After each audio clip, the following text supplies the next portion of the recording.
Et en direct de cette période d'échauffement qui va commencer dans les prochains instants au Scotiabank Arena de Toronto, aux abords de la glace, mon camarade Renaud Lavoie. Beaucoup d'électricité dans l'air, Renaud. À Toronto, on en parlait avec les gars, là, on attend depuis 1967. Est-ce que finalement on va profiter de la fenêtre cette année? C'est une excellente question. Est-ce qu'on a l'équipe pour le faire? La réponse est oui.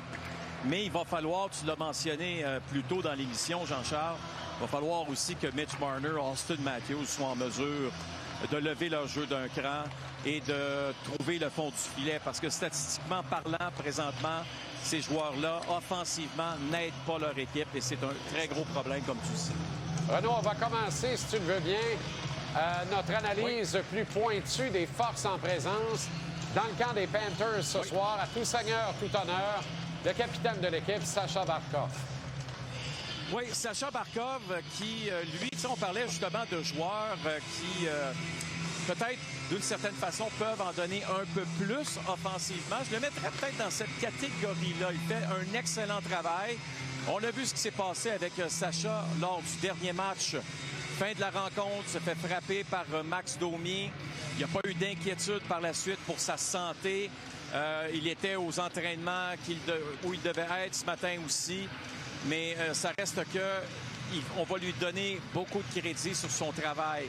Défensif, Jean-Charles, c'est un joueur qui, honnêtement, Sacha, fait un job incroyable. J'ai hâte de voir ce soir ce qu'on va faire parce que lors des 2 premiers matchs, on lui a envoyé Austin Matthews. Rappelle-toi, les Maple Leafs ont le dernier changement ce soir. On lui a envoyé Austin Matthews. Est-ce qu'on répète la même chose qui avait fonctionné? J'ai bien l'impression que oui. On poursuit avec Jesper Boqvist. Oui.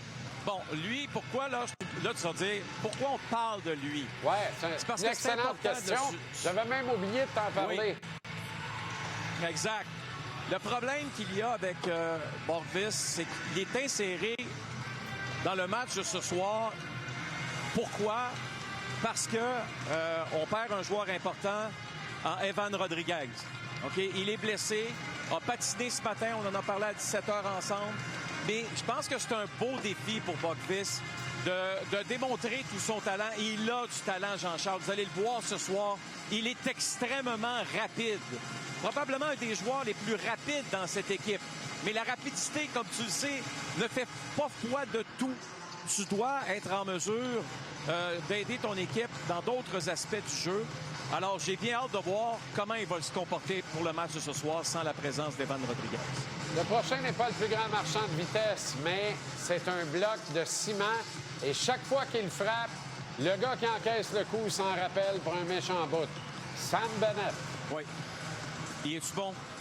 Ça, là ce que j'aime de Sam Bennett, là, Jean-Charles, il a tourné la page. Parce que ça y a pris, on va dire, 2 rencontres pour oublier ce qui s'était passé dans le match numéro 1, alors qu'il a frappé son bon ami Anthony Stolarz d'un coup de coude derrière la tête. Et on connaît la suite des choses. Stolarz, on ne l'a pas vu depuis. Ça a été 2 matchs plus tranquilles pour lui, physiquement moins impliqué. Mais là, il est extrêmement dangereux. 8 mises en échec dans le dernier match. 1 but de toute beauté. Il est redevenu le joueur qu'il était, soit un joueur qui n'a pas besoin de parler sur la glace, pas besoin de parler sur un banc. Il laisse son jeu parler, Jean-Charles. Et c'est le genre de joueur qui va faire rêver bien les équipes. Probablement même l'équipe qu'il va affronter ce soir. On aimerait peut-être l'avoir le 1er juillet, hein? Je peux pas croire que les Panthers ne feront pas tout pour retenir les services de ce gars-là. Hélas. Hélas pour nous. Pas le choix. OK, dans le camp des Leafs maintenant. Nick Robertson pour commencer. Oui. Bon, Nick, tu vois, il va jouer, Nick, le match de ce soir. Là, présentement, on ne le voit pas. C'est le numéro 89 qui passe juste ici, qui prend des lancers. Pourquoi on s'attend de le voir dans le match de ce soir? C'est que, premièrement, il y a de la fatigue qui s'est installée dans ce groupe-là. Il y a des joueurs des Panthers qui me l'ont dit après le match 4. Même après le match 3, il y avait des espèces de rumeurs, Jean-Charles, qu'il y avait une fatigue du côté des Maple Leafs. On veut insérer des jambes fraîches.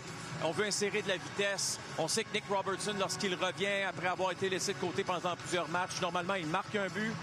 ou deux. Donc, on va voir ce que ça va donner ce soir.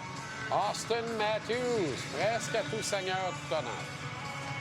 Oui, on va probablement terminer avec le capitaine des Leafs, mais Auston, il y a une chose que son entraîneur nous a dit aujourd'hui concernant l'avantage numérique, c'est que regardez en avantage numérique, il bouge beaucoup, Auston. N'est pas toujours au même endroit et ça peut devenir problématique pour ses coéquipiers. Mais en même temps, ce que Craig Berube nous a dit lors de la discussion avec les diffuseurs, c'est la chose suivante. Oui, mais attention, souvent il est libre et on ne lui donne pas la rondelle, alors qu'on devrait le faire. On devrait lui donner la rondelle beaucoup plus rapidement. J'ai hâte de voir la suite des choses dans son cas, Jean-Charles. 25 secondes sur Matthew Knies, Renaud. Matthew Knies. Pourquoi on parle de Matthew Knies? Très simple. Je sais qu'il ne reste pas beaucoup de temps. On a demandé au coach Berube qu'est-ce que t'aimes en lui. Et c'est le joueur qui se crée le plus d'espace sur une patinoire. C'est lui, grâce à son physique, qui trouve les trous et qui déplace l'adversaire, justement. C'est une des belles révélations chez les Maple Leafs cette saison. Nous, on le connaissait, mais je pense que Craig Berube, Jean-Charles, est tombé en amour avec le jeune joueur des Maple Leafs. Et avec raison. Renaud, toujours un plaisir. Merci infiniment. Bonne fin de période d'échauffement et bon match numéro 5 ce soir à Toronto. À demain, Jean-Charles. Salut, Ren. À demain dans notre cas. Et on te retrouve.